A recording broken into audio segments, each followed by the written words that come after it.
Welcome back. It's Simply Bitcoin. We break down the news from Twitter, the daily fail, meme review, software releases, hardware releases, and the websites by plebes or plebs. Joining us today, very special guest, fellow Bitcoiner and pleb, Abuelito. He's going to join in on the fun, but for now, you know what we're doing. We're going to take a look at the numbers. Let's do it. Number time. Sponsored by Bitcoin 2022. At the time of this recording, the block height is 704,721. The Bitcoin price, 56,160. Chain rewrite days, 852. Total public lightning capacity, 3,033.12. Sats per dollar, or Moscow time, 1,781 or 1781. And the blocks to the halvening, 135,279. Bullish. And the reason I'm bullish, I know what you guys are thinking. How could you be bullish if the Kaka price, aka the fiat to Bitcoin price, went down? I am bullish because the Lightning Network capacity keeps crawling up. And like we always say on the show, that's the signal. The fiat price is the noise. So, man, super overall good numbers. We are about 13% from all-time high. I'm excited, Phil. That's all I got to say. You know what? I just so happened to check the chart before we started, and you know there was like, I think it's like in the last hour and a half we did like a $4,000 move, and then we came right back. So we went all the way down to like 54K from, you know, the 57.5 or the 57.4 earlier. So that's pretty crazy. You know, like those kinds of candles, you only see that stuff in Bitcoin. Yeah, dude. I don't know. It's humbling. It's very humbling. you know that meme of that dude where it's like he's this old man. He's like I'm 26 years old and I've been in Bitcoin. You know, like Bitcoin time is so fast, and it honestly, you know, it spoils you, man. It spoils you, because in the traditional legacy markets, like none of this happens. And if it did happen, don't they have, what's it called, Phil? Because I'm not really familiar with that, but don't they have like a lever or something? They have like a circuit breaker. If it goes, they have a circuit breaker. There is no circuit breaker in Bitcoin. Man, that's not even. How is that capitalism, bro? It's not capitalism. Don't forget, right? They implemented these measures after they caused crashes in the past. Like if you read this is all like if you read the book, The Creature from Jekyll Island, you'll see there essentially we're in the 5th iteration of the Fed. There were 4 previous iterations where everything went bust and they quote unquote fixed the issues. I feel like it's like not even fixing it. It's like patching. It's like a leaking ship, and instead of like building a new ship, they just like, you know, just patch all the holes. You know, but yeah.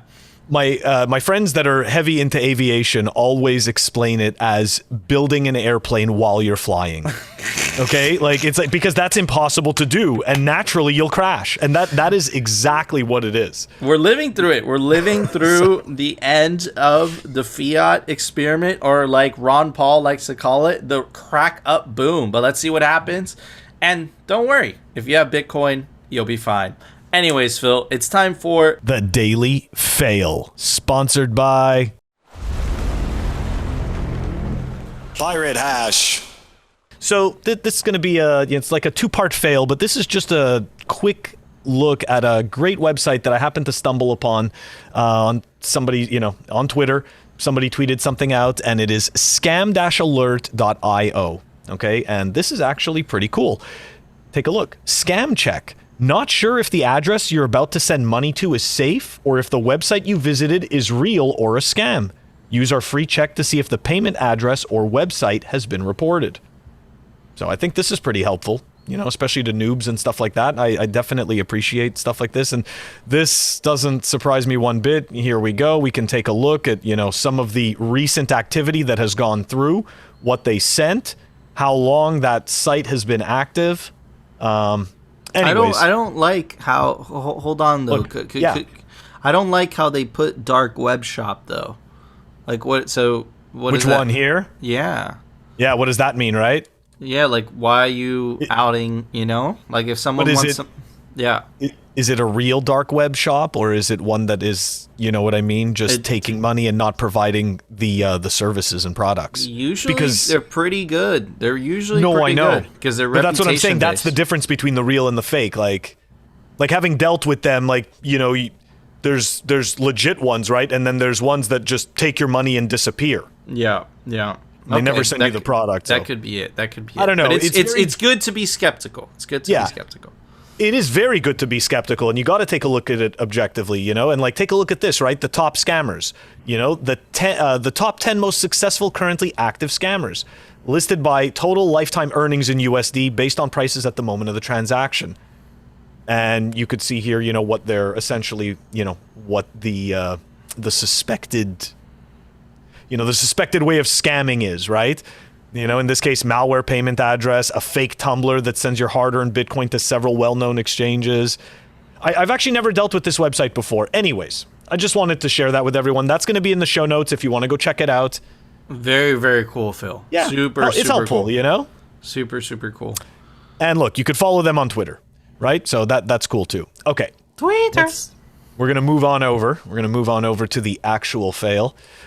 There's another fail which I'm preparing for the weekend. I think it was Sai that shared it with me, but I could be wrong. But he shares a lot of stuff with us. Has to do with the IMF. But for today, we're going to go back to some shitcoining because we have been looking at a lot of the IMF and bank fails for a while, and sometimes it's nice to go back to the shitcoins a little bit for a while. So Hazim was nice enough to tag us in this, right? And what is he talking about?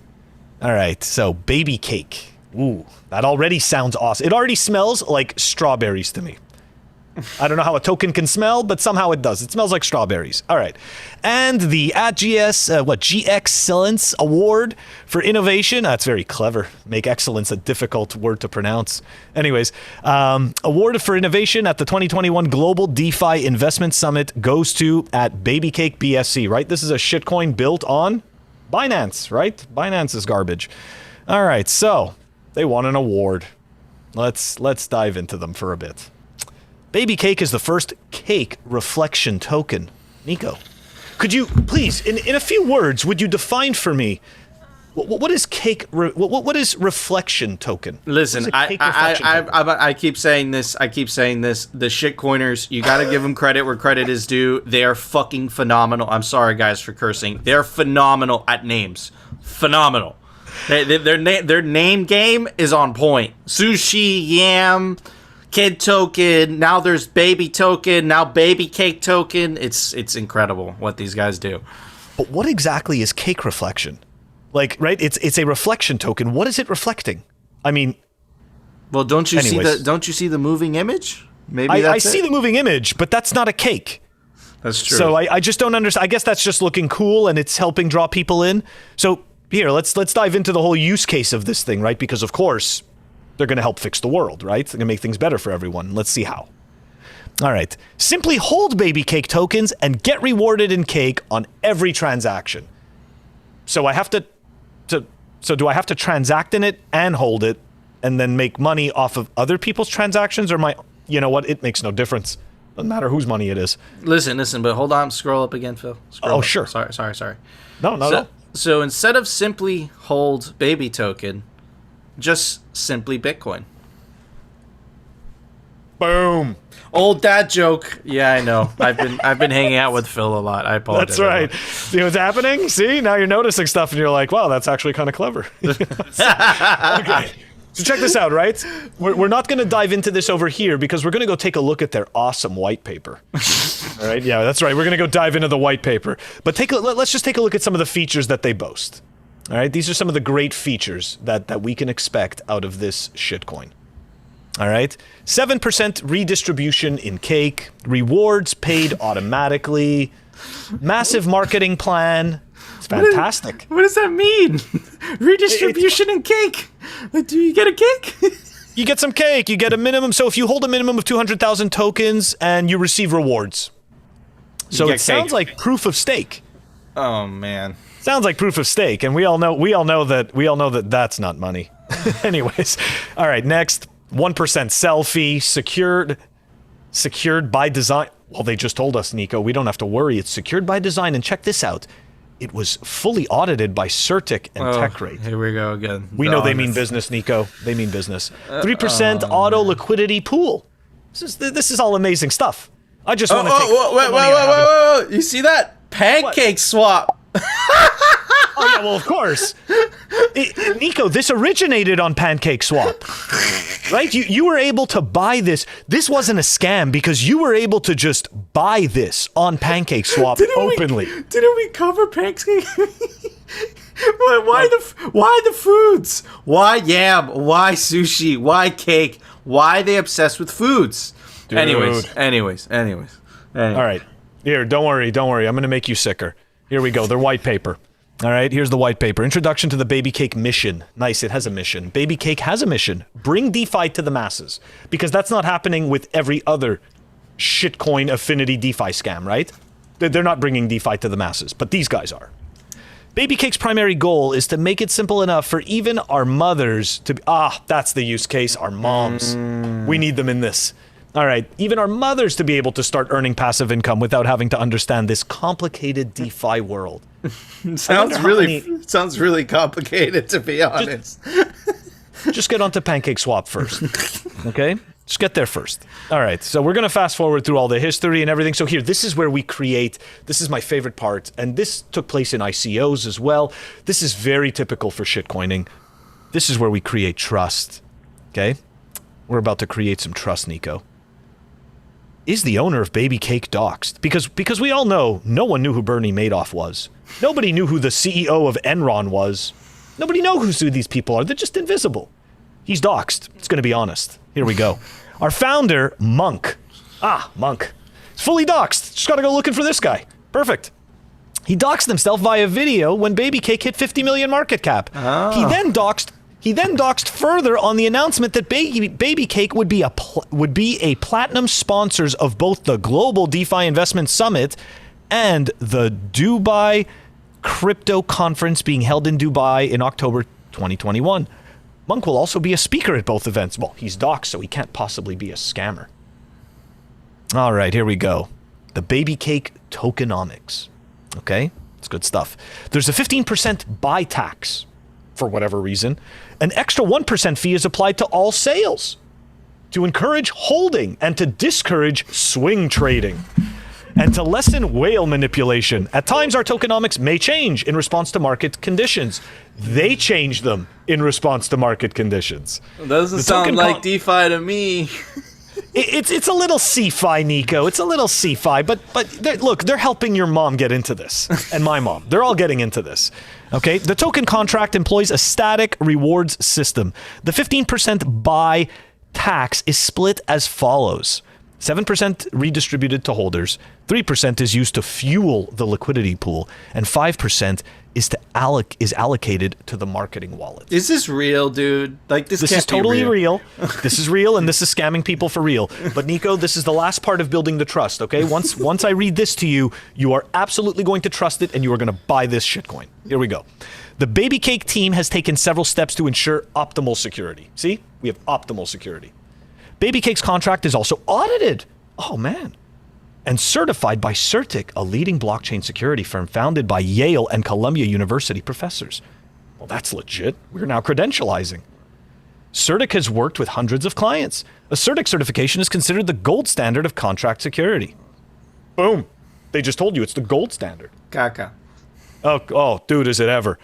Baby Cake has also invested in a contract audit from TechRate. You know what? I'm not even going to read the rest. We've got the two names right there. Wait, Phil, why don't you show the rec leaderboard and show examples of my pleasure audited smart contract? And wouldn't it be helpful if we saw, you know what? Let me just show you. Let's remember those names. Certic, TechRate. Oh, look at this. Are these rug pulled projects that were... Wait a second. They were audited by Certic, and they were audited by TechRate. In some cases, they were audited, like you could see right here. Certic audited Spartan Protocol, $30 million rug pull.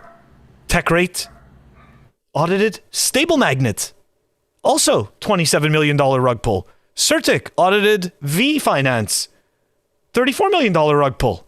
Guys, this is what I'm trying to show you. It is the partnership parade. It is the puffery. It's the complete nonsense bullshit. Okay? I can't wait to report on this thing in 4 months as one of the rug pulls. And yes, I'm being very generous. I'm giving it 4 months. Why? Because he doxed himself. Okay, right? So a couple thoughts before we get Abuelito's thoughts, man.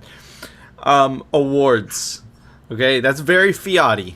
Credentials, very fiat-y. We don't care about your awards. We don't care about, that's Craig Wright type of behavior. We don't care about your credentials, right? We care about the amount of value you provide and whether you're being honest or not.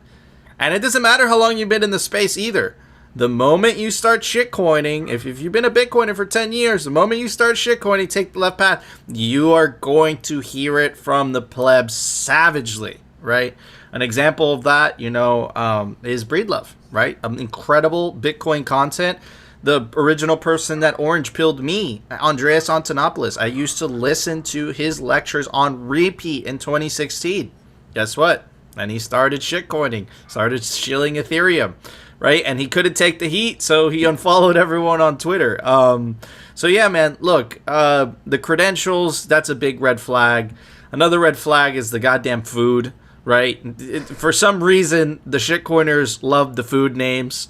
And look, it's just another ingenious type of, they try to shill you all this tech and this solves all these problems, and they try to overcomplicate it, just like the traditional legacy system, to be honest, so that you feel impressed, right? And you part from your Bitcoin, because that's exactly what these projects are designed to do. They're designed to take away your precious Bitcoin.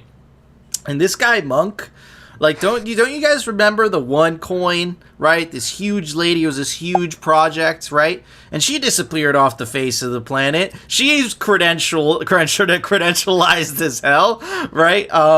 So again, just because, people know your identity, and just because you have those credentials, Cardano, peer-to-peer, Cardano. Cardano. You just enter the crypto space and you don't know what to buy? Buy some Cardano. There we go, Cardano. Doesn't mean anything, So look, guys, moms, okay, because specifically it was for moms. For moms. Just buy Bitcoin. That's it. It's literally designed to go up in value. Has absolute scarcity. It's that easy. Anyways, I'm going to shut up. Abuelita, what do you think of this? Well, I just don't understand why everyone is trying to tokenize everything. So the blockchain is a very nice concept and everything, but they're taking the blockchain just to tokenize every single problem that there is in humanity. Okay, so and that once people understand that, then that's when they start to understand what Bitcoin is. Period. There's only one Bitcoin, and everything else is just noise. Those are my thoughts. Absolutely. Breach. Absolutely. You don't need pot coin to buy pot. You don't need lemonade coin to buy lemonade. You don't need baby cake to buy cake from others, I guess. Right? And Got nothing to do with cake. I still have no idea. I don't even know what it does. After all of that, I still have no idea what it does. That's the point. Liquidity pools. See, we've got buzzwords. And don't forget, after all of that, right? Token reflection. Oh, and he won an award. Don't forget, he won the award. Oh my God. But yeah, awesome daily fail. That was very pleasurable. And guys, stay away from food tokens. Anyways, Phil, it's time for the Daily Meme Review, sponsored by Citadel 21. All right, we're here, back again. Steve Hanky the Panky. This guy is he's going absolutely insane. He has this vendetta against freedom. He knows, right? We've shown you, right, based on the tweet, that he knows that printing too much money is bad, right? He was making fun of Argentina for that, right? We read you that he quoted Sinclair, right? That quote that says basically, if your job depends on not understanding something, you don't understand it, right? But this guy keeps going. So what does he want? Does he want the people of El Salvador to keep playing Western Union this crazy tax? You know, this guy's a tyrant. But anyways, this is the meme review. Why am I talking about this? Because of course, the Bitcoiners always dropping down the heat. This is by Bitcoin Drapes, and check it out. Beautiful. Steve Hanky the Panky taking his temperature, and it says salty AF. Awesome meme. Moving on to the next one. It is by the infamous, or the famous, or the legendary Laser Hodl. Check it out. It's not flourishing that produces weak men, but soft money which undermines society, gives way to hard times. Currency flows from fiat currency, generational cycle, big debt cycle, empire cycle, soft money. It's all downstream of central banking. Hard times create strong men create good times create weak men. We are currently living through this. But, ladies and gentlemen, with Bitcoin, we have the opportunity to finally break this cycle of, this money gets reset. It's backed by gold. The Bretton Woods Agreement started with good intentions, but over time, just like this meme represents, over time that money gets degraded and it gets corrupted, and that's exactly where we are today. Last but not least, a meme by Spinte. Check it out. Follow the White Rabbit, 21lessons.com. It's a girl and a dude come under the blanket. I have something to show you. The Bitcoin Leave and it to 21 lessons. Yeah, that's something I would do to my girlfriend, and she would look at me like a crazy person. Yeah, exactly. But for that, I'm going to give it a very special score, Phil. I'm going to give it tape. But it's not just tape, Phil. It's double-sided tape. So it's really annoying tape. It is actually really annoying to put up. It's really annoying. It is really annoying. But once it's put up, it works really well. Okay, so maybe I just want to comment before I give my score of the memes. That Steve Hanky tweet, he doesn't realize that they're hodling Bitcoin. And he doesn't realize that only the 12% that spent it are the ones that either A, didn't understand it, or B, had no choice because that's what they needed to survive. And that's what happens, right? You either have, you either don't have to spend it, or you have no freaking choice. Okay, like to me, like it's like that. Sorry. So again, I just think it's ridiculous, and I think his point is completely moot because it makes no sense. Who cares? Who cares if only 12? Like, you see what I'm saying? Like, he tried to draw attention to it and make it seem like it was a thing, but it's not a thing. It's not. He's just pretending it's a thing so that, so that it can amplify noise. Anyways, my score for all those memes. Okay, and yes, we are indeed living through the hard times created by the weak men. Anyways, I'm going with another one of my famous random contraptions, right? This is an LCD screen that connects to a Raspberry Pi, but it also has the ability to have a memory card on it. So that means maybe, I don't know, maybe I could just use it to display small crappy pictures or something. I have no clue. I had it plugged in for a while, using it as a screen, and I never tried the memory piece of it. So here we go. Dr. Gadget, that is also a furry, with another one of his gadgets. Anyways, Abelito. You're awful. I love you, Phil. Abelito, what would you give that meme? For a meme, now that we're talking about Steve Hanky, I'd say that, the diarrhea medication called Imodium? Yes. Yeah, so that's the one. What is it called? Imodium? Imodium, yeah. Imodium. Don't worry, you won't have a problem finding a logo for that. Amazing. You know what? You could ask LC. LC will help you find some examples. No, I don't want to. No, too much. Oh my god, dude. Sometimes I wake up and I see LC's memes and I'm like, dude, it's too early for that. For anyone who wants to know why I say that, LC likes scat. That's all you need to know. I'm not going to show you anything. But anyways, Phil. Anyways, Phil. Awesome. It's hilarious. I'm sorry. No, it's not, dude. I know. It's totally gross, but it's hilarious. I'm waking up. First thing I see in the morning is just like, no, dude. Okay. You can't unsee any of it. Anyways, all right. You can't unsee it. But anyways, LC, we still love you. We still love you. But anyways, Phil, it's time for the Daily News, sponsored by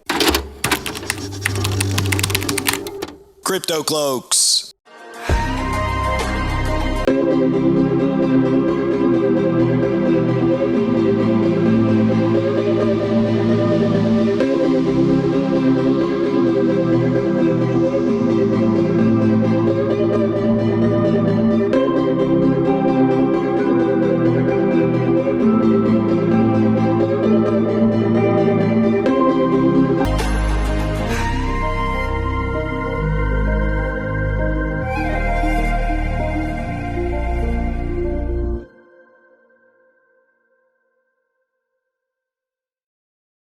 Did you see the name Chivo Pets?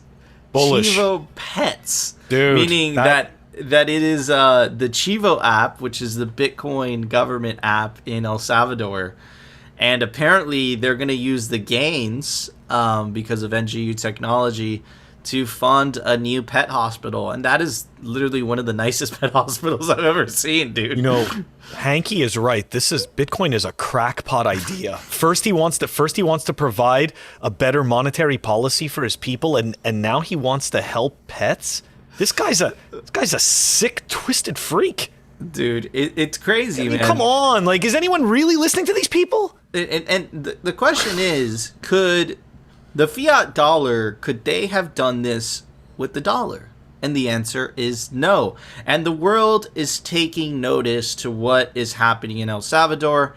And before I move on to the next articles to kind of make my point, you have to understand that the Bitcoin revolution is going to start in the countries that least benefit from the legacy financial system. It's the United States, it's Europe, it's China that are they will do anything at all costs to try to hold on to the power of the money printer. We covered it on yesterday's episode. The White House assigned a task force. They have the DOJ involved. They have the SEC involved. They snuck in a provision into the infrastructure bill, right? But in these other countries, they have everything to gain. Anyways, check out this article. In Venezuela, Venezuela is a socialist country, and check this out. Just like Cuba, Venezuelan International Airport to accept Bitcoin payments. And to quote the article, we must advance in these new economic and technological systems to be accessible, Maiquetía Airport director said. A major international airport in Venezuela is reportedly preparing to start accepting cryptocurrencies like Bitcoin as payment for tickets and other services. Simón Bolívar International Airport is working to enable cryptocurrency payments to comply, I love this part, to comply with local industry standards. There is no local industry standards. They're doing that because Bitcoin is sound money and they like it. They want to accept it. But it's not also happening in Venezuela, right? We reported in Cuba. We had Vikingo to talk about that. It's also happening in the Ukraine. We had Nick Camp Mine to talk about this as well, right? So we have Venezuela, we have Cuba, we have the Ukraine. Right here is an article from CNBC. Ukraine is the latest country to legalize Bitcoin as the cryptocurrency slowly goes global. But here's the signal, guys. Just like El Salvador, and we played you a video of the whole El Salvadorian assembly clapping with the passage of the Bitcoin law, it also passed with a unanimous vote in the Ukraine. In a nearly unanimous vote, the Ukrainian parliament adopted a law that legalizes and regulates cryptocurrency, right? But it's not only Venezuela, Cuba, Ukraine. It's also Brazil. Bitcoin set to become legal payment in Brazil. Check out the article. It says Brazil's federal deputy Aruro Ribeiro, I'm sorry guys, I can't speak Portuguese, has revealed that Brazilians could soon be able to buy houses, cars, and even McDonald's with Bitcoin. The South American nation is preparing to vote on a cryptocurrency regulation bill, which is expected to be presented to the plenary of the Chamber of Deputies within the next few days. With this asset, you'll be able to buy a house, a car, go to McDonald's to buy a hamburger. It will be a currency in the country as it happened in other countries. The name of the bill that we're going to keep on top of it is called Bill 2.303/15, which calls for the regulation of virtual currencies, was approved for presentation last week. Are you guys starting to see the pattern here? While the developed countries that benefit the most from the legacy financial printer, they're being hostile and they're trying to regulate it. Ukraine, Venezuela, Cuba, El Salvador, and now Brazil are all looking to pass friendly Bitcoin legislation because they have the most to gain. But we brought Abelito to talk about another country, and that is the gorgeous country of Panama. And check it out just to kind of give him, give you guys some context. Panamanian congressman presents bill to regulate crypto. Gabriel Silva drafted legislation proposing the use of cryptocurrency as a means of payment for civil and commercial operations. Panama has introduced a bill to regulate the use of cryptocurrencies throughout the country. The bill presented by Congressman Gabriel Silva on Tuesday night seeks to make Panama a country compatible with the digital economy, blockchain, crypto assets, and the internet. The text proposes that individuals in Panama or legal entities established in the country may freely agree to use cryptocurrency as a means of payment for any civil or commercial operation not prohibited by the legal system. Again, right? So you're seeing this in the Ukraine. You're seeing this in the Venezuelan International Airport. Now you're seeing this in Brazil, and now you're seeing this in Panama. And we brought Abelito today to kind of talk about this. There's a pinned tweet from Abelito's Twitter, and he has more information and knowledge about this Panama law. So Abelito, talk to us about the Panama law. What's going on?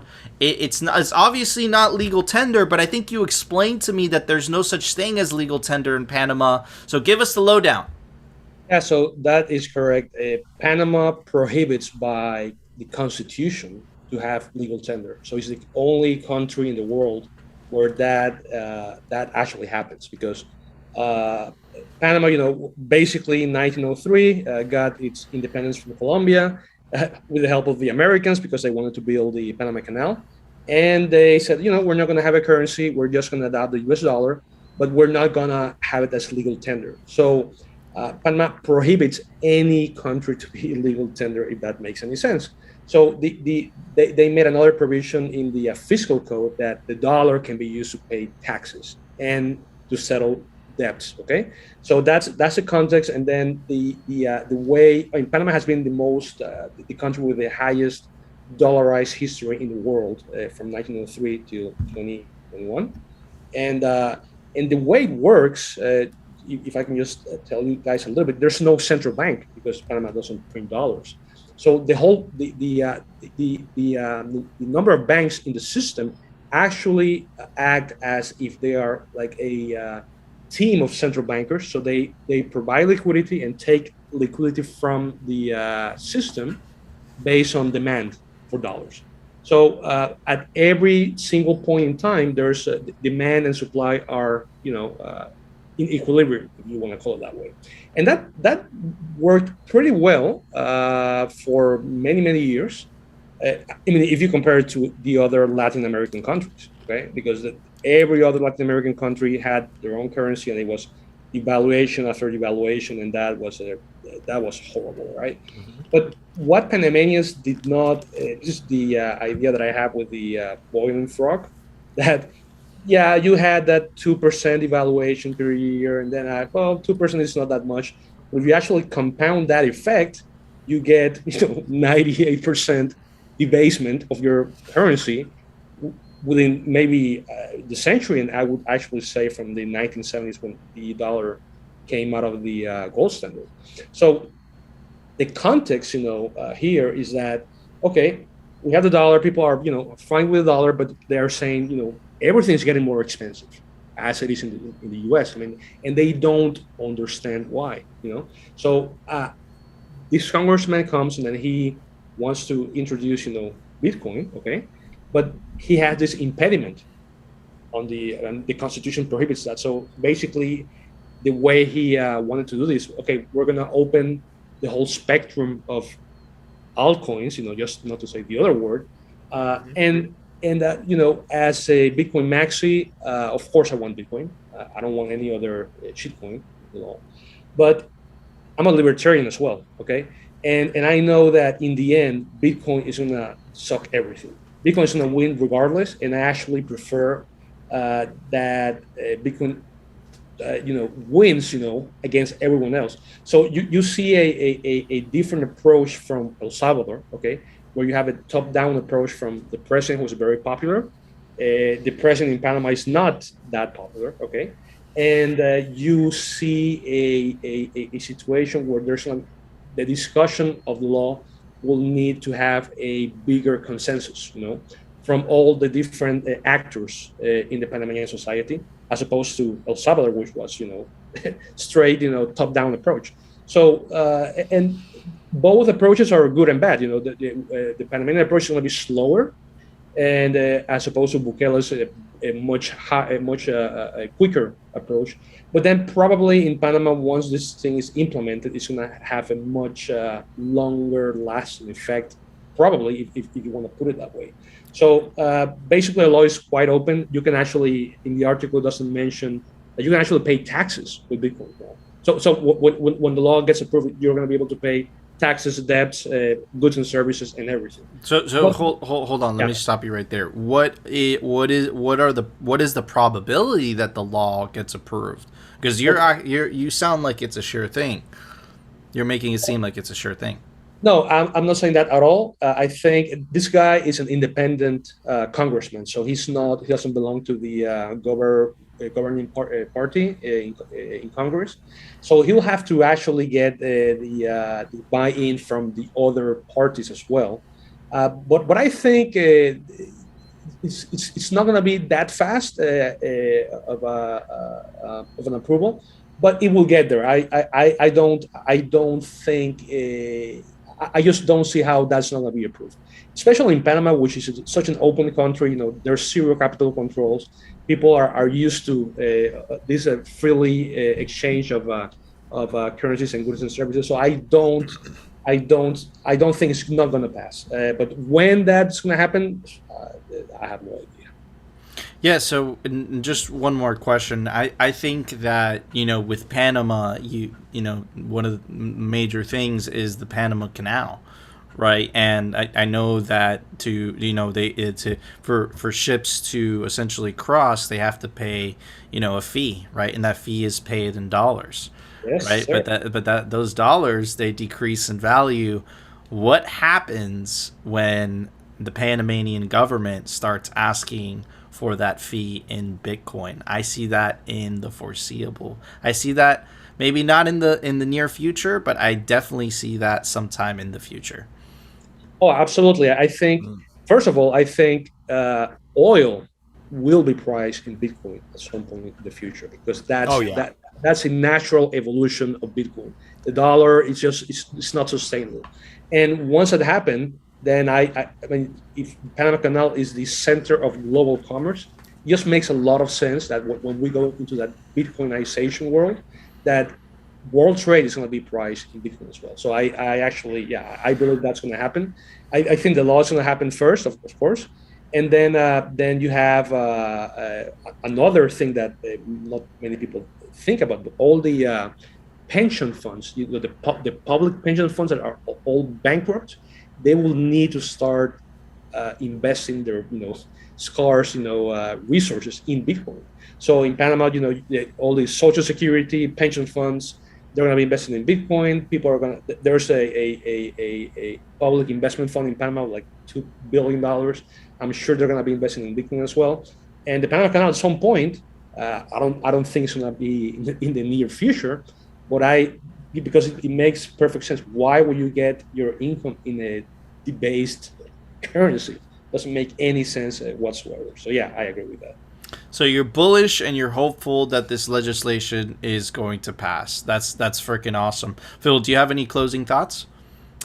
You know what? I mean, that was just really, I did not know anything about Panama at all in terms of monetary policy or anything like that. So look, that was just, for me, you just took me on a great adventure and I was learning. So I'm now bullish. I'm definitely bullish on Panama. And actually, you know, as you were explaining the way that their system works, it actually makes me think that this is going to be another really great opportunity as a Bitcoin proving ground. You know, like to your point about, you know, being libertarian, you know, it's like it's not that, hey, it's not that we think that all shitcoins should be banned or something like that. No, absolutely. Welcome the competition. Let the scams come.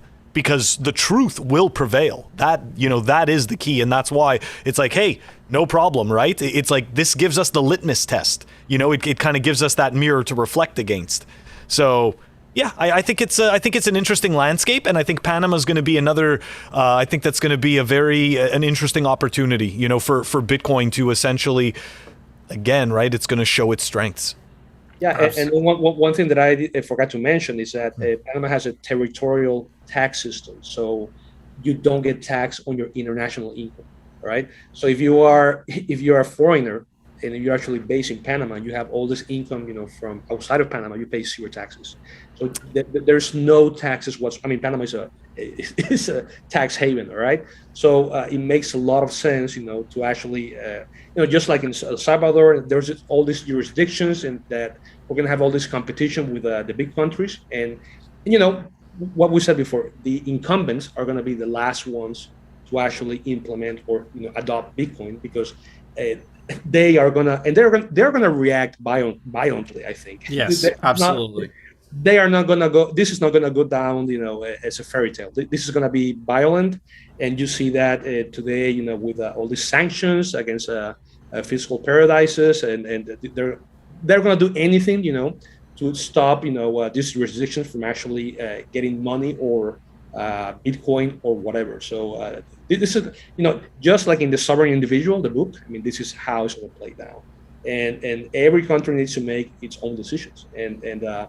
And well, I think Panama is on the right track. I think El Salvador, you know, kudos to Bukele, even though whatever you think of him politically, I mean, I think he's a visionary. And every country is just adopting its own path to Bitcoin. Doesn't matter if it's, you know, a crypto encompassing law. In the end, Bitcoin is the black hole that is going to suck everything. Absolutely. And you know what you said about the sovereign individual, and how you mentioned how, you know, the traditional, in the book, to use the exact language, the traditional democratic welfare states, right, that have these massive liabilities that they're only able to pay for them essentially because of the money printer.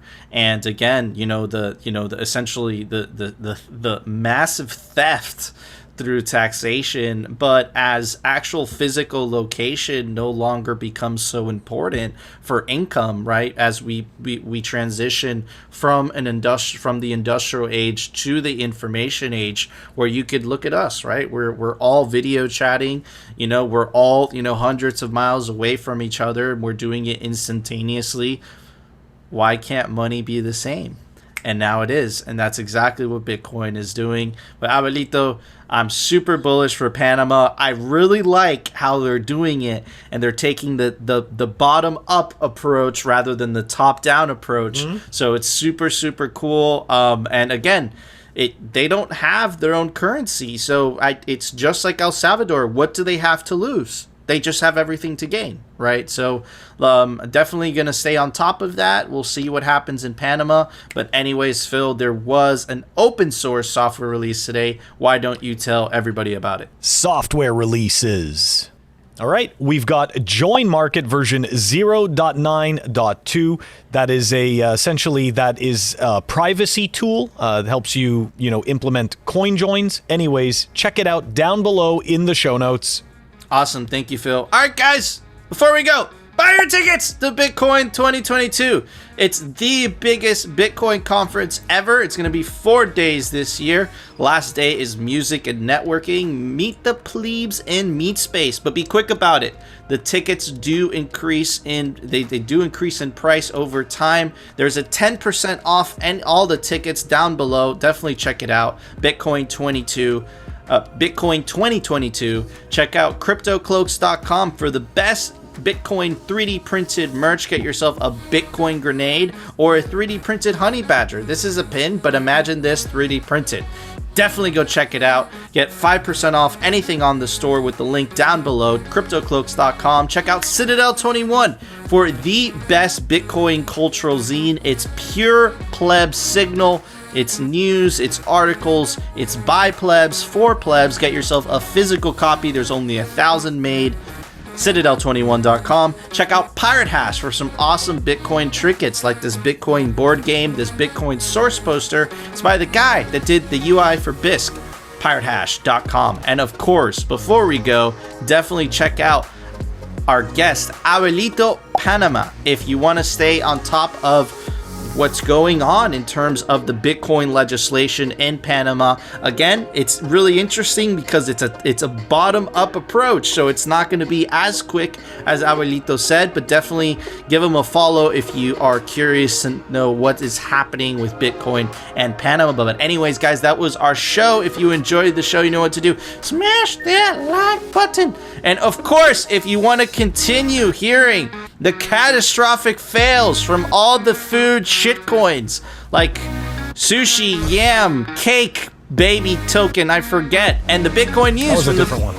The pancake swap, and the Bitcoin news from the pleb perspective, definitely consider subscribing, and we'll see you tomorrow, guys, for another episode of Simply Bitcoin. Bitcoin is the money of enemies.